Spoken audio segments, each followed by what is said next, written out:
Berikan pelajaran. Kenapa Nabi meminta anak sholat? Karena ada korelasi antara sholat dengan kepintaran seorang anak dan kebaikan seorang anak. Jadi kalau anak dari kecil sudah rajin sholat, demi Allah bu, catat kalimat saya ini. Kalau anak diajari sholat dengan benar dari kecilnya, maka anak itu dewasa akan tumbuh menjadi anak yang baik dan pintar.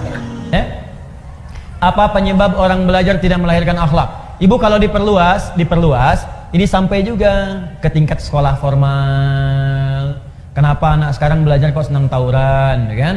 Kenapa anak sekarang belajar kok terjerat oleh narkoba? Ya, kenapa anak sekarang belajar kok senang kemudian macam-macam lah yang kira-kira keluar dari norma-norma akhlak. Bahkan yang paling aneh itu begini, kenapa puncak pembelajar kok jadi menyimpang? Tinggi-tinggi belajar S1, S2, kan sekolah di Indonesia S semua. SD, SMP, SMA, S1, S2, S3. S-nya kan banyak tuh sampai dingin kan? Kenapa setelah dia dapat pekerjaan jadi menyimpang? Ilmunya tinggi. Apa ibu kira yang ditangkap KPK itu pangkatnya rendah semua? Tinggi. Yang doktor ada, yang profesor ada, itu tinggi-tinggi. Ngapain tinggi-tinggi kalau hanya ujung-ujungnya itu kemudian pesantren? Ya. Pesantren perubahan akhlak gitu kan? Ya kenapa anda usaha tinggi-tinggi, sekolah tinggi-tinggi kalau ujung-ujungnya hanya untuk berbuat maksiat? Tangan orang taat, orang sholat itu mustahil berbuat maksiat. Telunjuk kita kan dipakai tahiyat bu. At-tahiyatu lillah, at-tahiyatul mubarakatuh, salawatut thayyibatu lillah. Mau pakai 1, 2 dari 7 versi bebas. Yang penting ketika tahiyat, ini jari telunjuk itu nunjuk. Makanya jari ini kalau dipakai sholat gak akan maksiat, Yang gampang-gampang bikin status yang jelek kan pakai jari. Kalau gitu saya pakai ini aja nanti besok. Ke jari, nulis, angkat telepon, pakai jari itu ngangkat. Makanya jari orang sholat nggak akan berbuat maksiat, mustahil berbuat maksiat. Cek suami ibu pulang ke rumah, kalau membawa sesuatu yang maksiat yang salah, tanyakan, papa sholat nggak? Sholat mah, kan mama lihat. Pak, tangan orang sholat mustahil berbuat maksiat. Tapi tawarannya tinggi mah, mustahil. Gimana kalau ditawarin 9 miliar? Katakan pak, tangan orang tahiyat tidak akan pernah berbuat maksiat. Gimana kalau 900 miliar? Nanti mama istihara dulu.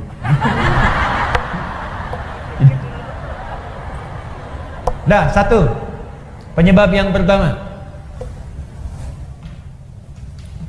tidak lurusnya niat. Tidak lurusnya niat karena Allah. Tuh, kaget bayi itu. Wow, kan?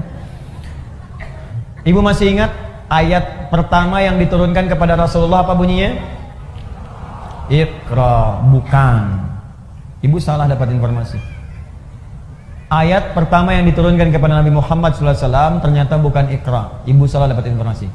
Ternyata Iqra bismi rabbikal ladzi khalaq.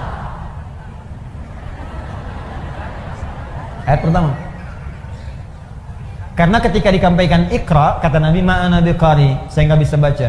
Iqra baca, ma'ana biqari. Yang ketiga, Iqra baca, ma'ana biqari. Dipeluk oleh malaikat Jibril, dibacakan dengan sempurna ayatnya, Iqra bismi rabbikal ladzi khalaq. Muhammad, perhatikan, baca bukan karena engkau tidak pernah punya guru untuk mengajarkan kau membaca, bukan karena engkau tidak pernah sekolah sehingga engkau tidak bisa baca. Bacakan semua karena Allah. Bismi rabbik, bismi rabbikal ladzi khalaq. Yang menciptakan kau saja begitu mudah. Mencipta itu Muhammad, kata malaikat Jibril, mencipta itu lebih rumit dibandingkan sekedar belajar membaca. Bagi Allah mencipta saja mudah, apalagi membuat engkau mengikuti bacaan. Lakukan semua karena Allah, maka setiap yang sulit maka akan terasa mudah dalam kehidupan. Maka ayat dasar pengetahuan itu dasar pertamanya ketika diturunkan kepada Nabi. Iqra itu pembukanya untuk belajar, tapi dasarnya bismi rabbik, lakukan semua karena Allah Subhanahu wa taala. Makanya orang-orang yang belajar karena Allah itu pasti akan mengikuti hukum Allah. Ibu melakukan sesuatu karena Allah. Kalau ibu melakukan sesuatu karena Allah, pasti ketentuan Allah diikuti. Kata Allah sopan, sopan. Kata Allah toleran, toleran. Kata Allah baik, baik. Mustahil orang belajar karena Allah tapi melanggar ketentuan Allah, itu mustahil. Itu mustahil. Makanya orang-orang yang ingin belajar itu ibu, belajar ilmu, itu pasti pertama kali akan diajarkan oleh ulama tentang adab, ketentuan cara belajar ilmu menurut ketentuan Allah Subhanahu wa taala. Di sebelum masuk ke ilmunya, itu ada adabnya dulu, Bu. Ada adabnya. Bagaimana Allah meminta kepada penuntut ilmu untuk menuntut ilmu, itu ada. Ibu kenal Imam An-Nawawi? Ya, oh, bagus. Kenal di mana, Bu? Masya Allah. Hanya edisi kali ini ada yang kenal Imam An-Nawawi. Tapi lumayan ada penurunan ya. Dulu kan Utsman kenal ya. Terus saya di Sukabumi ada yang kenal Firaun. Luar biasa. Hebat lah Sukabumi, hubud dunia. Sukabumi hubud dunia. Jadi kalau diterjemahkan ke dalam bahasa Arab, hubud dunia. Suka itu hubun, bumi itu dunia. Sukabumi, hubud dunia. Lihat sini, fokus baik-baik. Ibu Imam An-Nawawi itu yang menulis kitab Al-Arba'in, 42 hadis. Menulis kitab Riyadhus Shalihin, 1896 hadis. Syarah Muslim, 9 jilid. Imam An-Nawawi. Tapi tahukah Ibu, sebelum beliau menulis semua itu, beliau menulis sebuah kitab namanya At-Tibyan fi Adab Hamalatil Quran. Disingkat dengan nama At-Tibyan. Itulah dia nama kitabnya. Itu terjemahan anak kecilnya. At-Tibyan. Ini ya. At-Tibyan. Boleh Ibu searching di Google misalnya. Ya. Ya di Google Ibu carilah kitab-kitab, kan? Cari ya. Sudah? Ibu cari At-Tibyan, boleh pakai Latin, tulis boleh At-Tibyan An-Nawawi, nanti keluar. Sekarang gratis, Bu.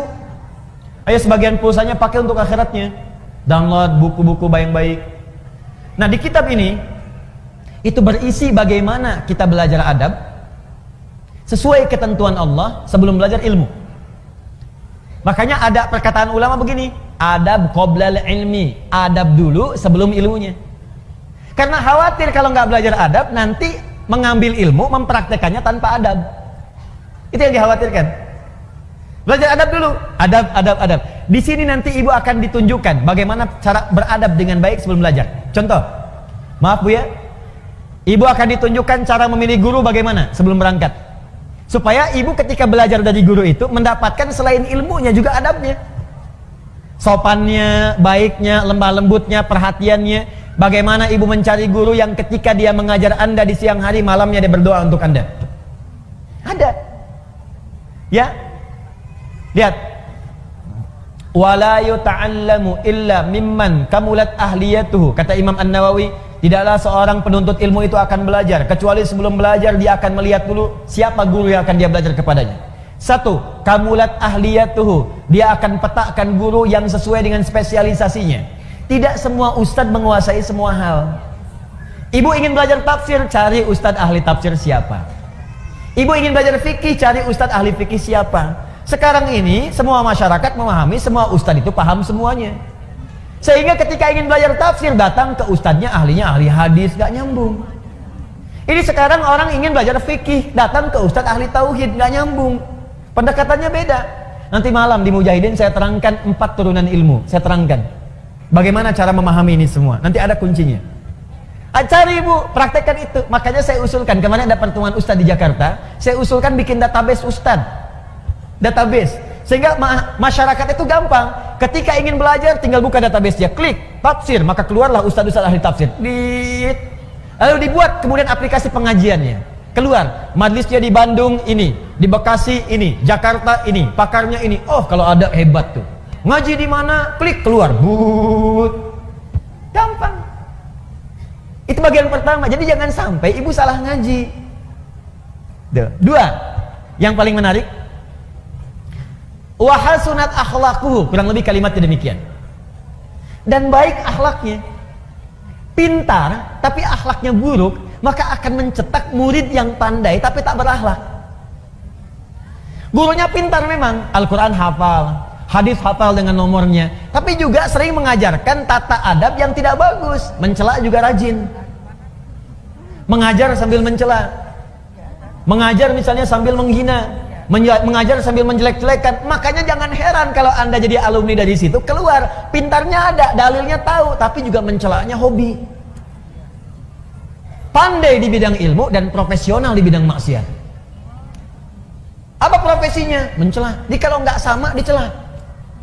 Kalau nggak serupa dijauhi. Itu yang jadi persoalan.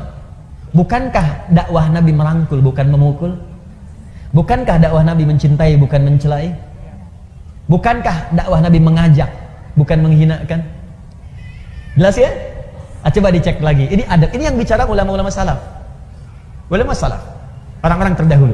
Kami diajarkan adab dahulu sebelum belajar ilmu. Kata Imam Malik, saya belajar adab kemudian 20 tahun baru setelah itu saya belajar ilmu. Dan saya ketahui ternyata belajar adab itu lebih utama dibandingkan dengan ilmu. Nanti saya beritahu rahasia, Bu ya. Ada sebuah rahasia, tapi ini diantara kita saja. Kalau ibu bisa belajar adab ini lebih bagus, atau tanamkan kepada anak anda, cucu anda, belajar adab lebih dahulu, maka Allah akan buka semua peluang ilmu dengan begitu mudahnya. Adabnya berhasil, ada orang yang ketika adabnya berhasil baru dibacakan sekali, Allah sudah tanamkan kalimat itu dalam jiwanya, seketika hafal. Imam Al-Bukhari itu sekali dibacakan langsung hafal. Abu Hurairah punya adab yang tinggi, didoakan oleh Nabi, begitu dibacakan seketika langsung ingat. Ada orang yang baru mendengar langsung paham kemana arah pembicaraan ini. Ada. Apa rahasianya? Yuk, adab yang kedua. Satu tadi lurusnya niat, dalilnya sudah ada. Makanya Nabi menekankan di Al-Bukhari nomor hadis yang pertama, innamal a'malu bin niat. Amal itu bergantung kepada niatnya. Maka ibu tolong luruskan niat, Bu. Anaknya kalau sekolah diniatkan lurusnya, diluruskan niatnya. Karena Allah. Ibu saya tanya, anak disekolahkan supaya pintar apa supaya Allah ridha? Ridha. Benar. Hah? Supaya pintar apa supaya Allah ridha? Tuh kan mulai nambah, pintar dan Allah ridha. Coba dilihat lagi. Kalau ibu ingin Allah ridha, ibu pasti akan mencari sekolah yang mendatangkan keridhaan Allah. Coba, ibu pengen Allah ridha. Allah ridha dengan orang yang soleh. Allah ridha ketika hambanya tidak meninggalkan sholat. Nah, ibu sekolahkan anak di tempat yang tidak mengajarkan sholat. Ya gimana? Ya wajar kalau pulang dia nggak bisa sholat. Ya wajar kalau dia pulang ibunya capek teriak-teriak, sholat dulu. Nah, asarnya, mama gimana sih? Tadi barusan duhur, sekarang udah asar lagi. Coba cek. Maka cari yang pintar dan Allah ridha. Sekarang banyak, Bu, sekolah-sekolah yang membuat murid pintar dan Allah ridha. Dan sekarang Masya Allah kampus-kampus bahkan membuka beasiswa bagi para penghafal Quran. Kampus umum loh, membuka beasiswa bagi para penghafal Quran. Bahkan sekarang di kepolisian, di tentara, di pekerjaan-pekerjaan umum itu penghafal Quran dapat prioritas. Tiba-tiba ada orang liberal mengatakan ini diskriminatif ini. Diskriminatif bagaimana? Kan pembukaannya umum, orang yang hafal kitab sucinya dapat beasiswa. Ya kalau anda pengen dapat beasiswa, hafalkan kitab sucinya, silakan. Cuman memang Quran mukjizat untuk menunjukkan Quran itu firman Allah, bukan buatan manusia, makanya gampang dihafal. Kitab-kitab lain ya sumbernya diragukan dari Allah, karena diragukan maka sulit dihafal. Makanya nggak pernah ada kompetisi menghafal Quran di kitab lain. Di Quran itu ada. Ingat, saya nunjuk Quran, saya nggak beri contoh langsung. Kalau saya contohkan langsung, pulang sini tersangka saya. Tidak, kita ingin menunjuk pelajaran kita di sini. Jelas ya? Paham? Dua. Saya cepat. Nanti saya berhenti 5 menit lagi supaya kita bisa diskusi. Kedua, adab yang kedua, bagaimana seseorang dia bisa mendapatkan ilmu yang baik dari Allah Subhanahu wa taala sesuai dengan adabnya dan akhlaknya. Maka dia menjaga hubungan dengan Allah Subhanahu wa ta'ala. Yang pertama meniatkan karena Allah, yang kedua menjaga hubungan dengan Allah Subhanahu wa ta'ala. Titik dua, dengan meningkatkan takwa. Ini rahasianya. Dengan meningkatkan takwa. Dalil, Bu, dalilnya. Pakai dalil ya, supaya kuat. Quran surah kedua Al-Baqarah. Quran surah kedua,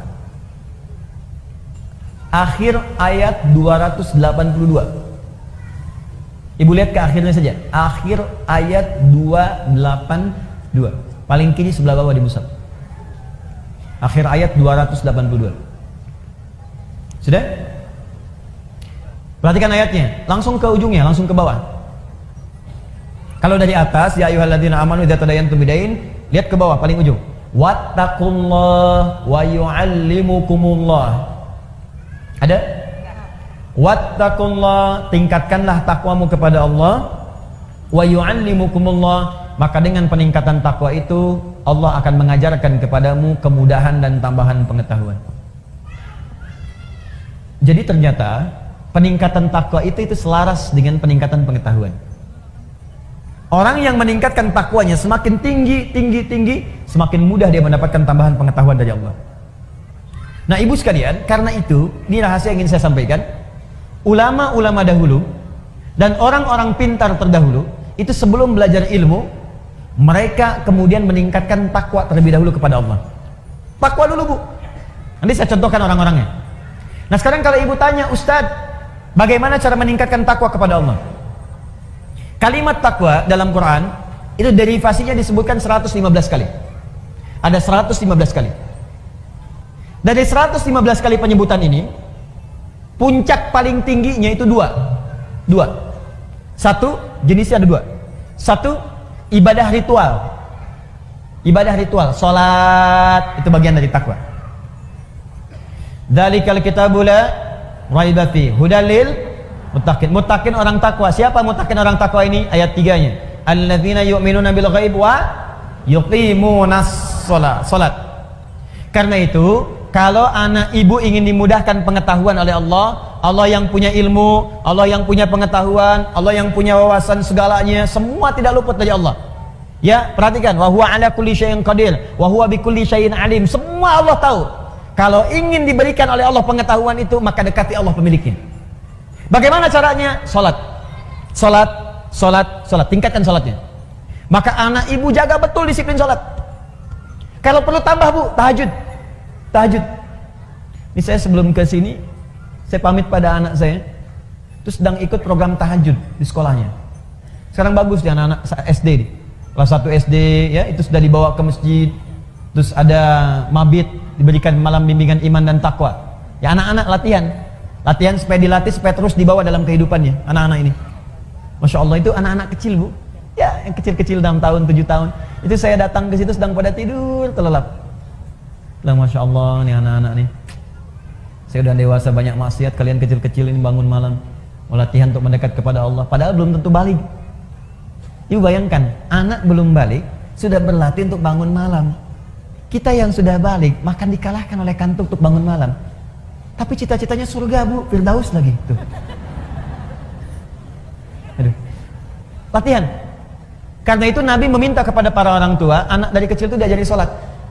Masih ingat nasihat Nabi? Jika anak usia 7 tahun ajari mereka sholat, usia dia 10 tahun menjelang balik tidak mau sholat, maka berikan pelajaran yang membuat dia mengerti. Berikan pelajaran. Kenapa Nabi meminta anak sholat? Karena ada korelasi antara sholat dengan kepintaran seorang anak dan kebaikan seorang anak. Jadi kalau anak dari kecil sudah rajin sholat, demi Allah bu, catat kalimat saya ini. Kalau anak diajari sholat dengan benar dari kecilnya, maka anak itu dewasa akan tumbuh menjadi anak yang baik dan pintar. Itu sudah rumus. Ibu cek ya, Al-Kindi, Al-Ghazali, Al-Farabi, ya Ibnu Sina, Al-Khawarizmi, Al-Battani, itu semua ulama-ulama ini dari kecil sebelum mereka belajar pengetahuan dididik oleh orang tuanya sholat. Kedua, Al-Quran. Al-Quran masih ritual hubungan kita dengan Allah. Ibu saya kasih saran bu ya, di mumpung saya lihat ada anak-anak yang tadi kecil bersuara macam-macam atau ibu sendiri, saya sarankan begini, mumpung masih ada waktu, ibu dekati Al-Quran dan dekatkan anak-anak itu dengan Al-Quran. Sudah ada penemuan sekarang dan itu sudah dibuktikan dengan sangat jelas bahwa orang yang hafal Quran khususnya atau dekat dengan Al-Quran, itu Allah akan tingkatkan tingkat kecerdasannya. Kalau hafal dengan benar itu minimal 3 kali lipat. Ada korelasi antara peningkatan kecerdasan dengan hafalan Quran. Saya lompat sedikit ya, nanti kita ada hafalan akbar nih, insya Allah. Ya kami sekarang sedang ada program menghafal Quran 30 juz 30 hari. Ya, alhamdulillah itu tempatnya sekarang masih di Bekasi, kedua di Lampung, di Bandung mungkin dalam waktu dekat. Itu udah di Bekasi sudah ada tempatnya, akhwat sudah ada sendiri. Ada yang hafal kemarin 24 hari, 25 hari, 30 juz, bukan juz 30. Ya, 30 juz. Ada yang 24 hari, 25 hari, ada yang 30 hari. Dididik dan terjadi perubahan, Bu. perubahan. Nah, saya berikan kalau ibu belum sempat, gini, sebentar, pelan-pelan. Ibu cari murattal 30 juz. Misal dengan speaker aktif atau yang lain. Ibu putar aja di rumah 24 jam. Simpan di ruangan yang strategis. Di ruang tengah, di kamar tidur. Saya biasanya di rumah itu di speaker aktif ada sesuai dengan tempat lah. Di setiap kamar kami simpan speaker aktif. Quran 24 jam aja putar. Di ruangan tengah ada di situ. Jadi tiap hari yang terdengar Quran. Tiap hari. Itu suasananya beda, Bu. Akan lain suasananya, beda. Nah, untuk anak-anak kecil, ini ada rumus langsung disebutkan oleh pakar Quran. Kalau dia baru terlahir, di usia setiap bulannya, maka putarkan Al-Quran setiap juz setiap bulan. Berurut. 1 bulan 1 juz. A month, 1 juz. 1 bulan 1 juz. Berurut, Bu ya, urut. Misal, bulan pertama dia lahir 30 hari misalnya Al-Baqarah aja. Bulan kedua Ali Imran. Bulan ketiga terus sampai ke An-Nisa terus. Ya, misal itu bukan surat, maaf. Juz 1 Al-Fatihah sampai 141. Juz 2 142 sampai 253. Juz ketiga ya 253 sampai dengan Ali Imran ayat ke-92. Terus juz 1, juz 2, juz 3 sampai juz 30. Jadi begitu anak itu usia 30 bulan, dia sudah mendengar 30 juz. Dan bayi itu fungsi pertamanya pada pendengarannya, bukan pada penglihatannya. Ketika usia 30 bulan artinya 2 tahun setengah. 24 bulan 2 tahun, 6 bulannya setengah, 2 tahun setengah dia sudah mulai bisa bicara. Dan dia sudah menghimpun di memorinya 30 juz Al-Quran. Anak itu, ini sepakat para pakar Quran, hanya tinggal diajarkan menghafal Quran 6 bulan, hafal Quran 30 juz. Di 3 tahun anak itu sudah hafal 30 juz. Itu yang dilakukan oleh orang tuanya Fajar dulu. Begitu dikasih ASI, bacakan. Ternyata saat dia bisa bicara 3 tahun, yang keluar di mulutnya Quran. Dicek, panggil guru, dicek, Allahu Akbar. Ternyata dicek, 4 tahun sudah hafal Quran 30 juz. Awal sampai akhir. Nah, ibu bisa praktek seperti itu. Nah, nanti antara hafalan Quran, karena Quran itu punya kurang lebih 52.000 kosakata. Penelitian menunjukkan orang yang banyak hafal kosakata itu akan berpengaruh pada wawasan. Dan karena dilatih cepat menangkap pengetahuan, dilatih cepat menangkap informasi, Quran itu kan paling dahsyat, Bu. Kami sekarang sedang punya proyek itu meng-MRI otak penghafal Quran. Ya, bagaimana cara dia menghafal dengan mengeluarkan Qurannya. Kan kalau yang biasa-biasa ditanya gini misalnya, Ibu kemarin jam 5 sore ada di mana? Berpikir dulu kan? Pikir dulu baru keluar. Penghafal Quran tidak. Teruskan. Qul huwallahu sepersekian detik. Bagaimana bisa mengeluarkan informasi itu di dalam bagian otak kita sehingga sepersekian detik bisa keluar. Nah, itu kalau menghafal Qurannya benar, Bu, itu bisa dipakai memori untuk menghafalkan pengetahuan yang lain. Belajar fisika, begitu disampaikan masuk, dibutuhkan keluar cepat. Biologi, dihafalkan masuk, keluar cepat. Makanya orang Islam dulu, itu walaupun mereka ahli biologi, matematika, bahkan kedokteran, itu rata-rata semua penghafal Quran. Ibu buka ya, ada kitab namanya Bidayatul Mujtahid. Sekarang banyak digandrungi, kitab fikih perbandingan. Bidayatul Mujtahid ini, Bu, itu tentang fikih perbandingan, tapi yang nulis dokter bedah. Dokter spesialisasi bedah, hafal Quran. Dari hafal Quran ini belajar fikih, hafal Quran, hafal fikih, kedokteran. Ibnu Sina hafal Quran, hafal hadis, hafal tafsir, kedokteran. Al-Khawarizmi hafal Quran, hafal hadis, ahli matematika. Tuh. Hampir semua. Ibu kalau nggak percaya silahkan. Dan saya coba memulai membuktikan itu, ternyata banyak dampak perubahannya, betul itu. Ya, saya belajar, Bu, saya belajar. Jadi saya kalau lagi selesai main-main ke toko buku, saya beli buku-buku anak sekolah itu. Fisika, kimia, matematika, saya pelajari sendiri. Ya, saya buka YouTube, saya lihat bagaimana. Terus kalau ada anak mahasiswa belajar datang ke saya, bisa saya pengen belajar, kamu dari mana? Kedokteran. Kamu bawa semua modul kedokteran kamu ke sini. Saya akan pelajari, saya ajarkan apa yang kamu mau. Saya nggak paham, saya tanya sama kamu, dan kamu boleh tanya apa saja. Jadi saya belajar kedokteran dari dia belajar ilmu dari saya. Semua belajar. Dan saya senang belajar. Belajar. Itu indah, Bu. Enak. Dan ternyata fisika itu banyak yang bersinggungan dengan nilai-nilai keislaman. Ya, di bab gaya aja, gaya gerak sama dengan gaya dorong, F1 sama dengan F2. Ya, apa yang masuk itu yang keluar. Gayanya tinggi, pukulan kencang, rendah sedikit. Sama, iman sedikit yang keluar pun ibadahnya sedikit. Imannya kuat, dicas kuat, yang keluar ibadahnya kuat. Hukum tekanannya, gaya berbanding lurus dengan tekanan, hukum Pascal. F berbanding lurus dengan P, pressure. Gaya berbanding lurus dengan tekanan. Orang yang banyak gaya, banyak tertekan. Ilmu akhlak. Jarak S sama dengan V kali T. Jarak S sama dengan V kali T. Kecepatan dikalikan dengan waktu. Mencari V, S dibagi T. Banyak. Jarak ke pengajian itu berapa? V kecepatan, T waktu. Orang yang menghargai waktu pasti akan cepat-cepat datang ke pengajian. Takut terlambat. Mulai jam berapa sih di TSM? Jam 8, maka dia ukur jaraknya. Dia percepat kemudian kecepatannya sampai jam 7 itikaf dan dari subuh. Macam-macam. Korelasinya tinggi. Nah, sekarang anak fisika itu belajar untuk ujian saja. Anak sekolah belajar hanya untuk ujian, makanya ilmunya nggak dipakai dalam kehidupan. Itu almarhum yang Habib itu kan rajin baca Qurannya, sholatnya rajin. Ya, Masya Allah, itu dan kepake ilmunya gitu. Dan sekarang pun masih dikenal. Jelas ya? Terakhir, tutup yang ketiga. Satu masih ingat tadi? Jaga keikhlasan. Yang kedua, dekati Allah dengan takwa, ya kan? Yang ketiga, maaf, dalil tentang takwa, satu lagi, dalil tentang takwa, dalil yang paling kuat nanti Quran surah kelima ayat 35. Quran surah 5 Al-Maidah ayat 35, paling kanan sebelah bawah. Quran surah 5 ayat 35. Paling kanan sebelah bawah di mushaf, ya ayyuhalladzina amanu taqullaha wabtaghu ilaihil wasilah. Hai orang-orang beriman, tingkatkan takwamu kepada Allah dan cari wasilah untuk mewujudkan keinginanmu dengan takwa itu. Maksudnya begini, tadi jenis takwa sholat, maka ibu dalam sujud minta kepada Allah keinginannya apa? Ya Allah, jadikan anak saya ya Allah pintar dan berkah. Minta dalam sujud. Terus baca Quran bagian dari takwa. Ibu setelah selesai baca Quran, jangan cukupkan dengan kalimat tahmid, alhamdulillah atau tasdik, shadaqallah. Jangan cukupkan sampai situ. Selesai baca Quran, ibu berdoa. Ya Allah, anugerahkan kami syafaat dengan Quran ini. Ya Allah, perbaiki akhlak saya ya Allah dengan keberkahan Quran ini. Ya Allah, cerdaskan akhlak anak saya ya Allah dengan cahaya Al-Quran ini. Minta. Itu cepat dikabulkan.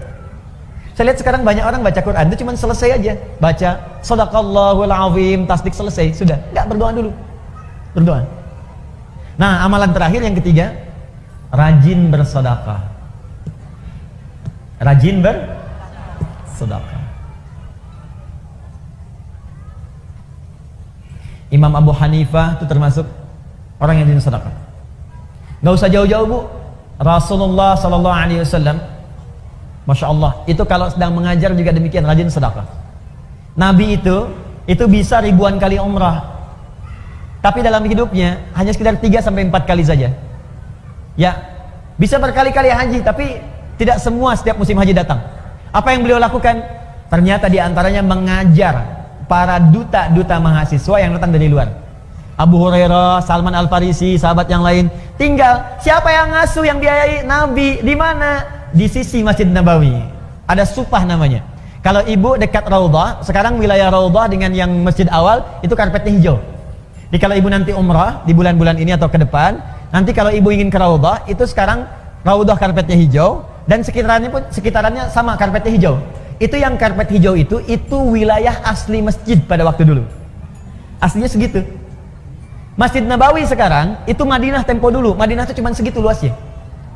Ya, di luar itu bukan Madinah. Nah, asli masjidnya itu yang karpet hijau. Nah, di sebelah arah dekat ke arah makam Nabi, di kalau makam Nabi dekat ke arah Baqi, sisi dekat situ ada yang disebut Sufah namanya. Sufah, Ahlus Sufah. Di Sufah itu ada para sahabat yang khusus untuk belajar ilmu saja kepada Nabi. Abu Hurairah radhiyallahu taala anhu, ya, ada Salman Al-Farisi, termasuk Ali bin Abi Thalib, Ibnu Abbas, Ibnu Umar, belajar aja. Itu yang biayai Nabi.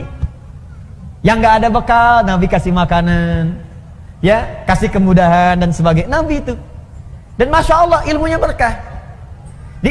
Makanya saya diajari oleh guru kami, itu setidaknya kalau belum bisa memberikan sesuatu kepada murid, saya datang pada guru saya bertanya, Syekh berikan saya nasihat.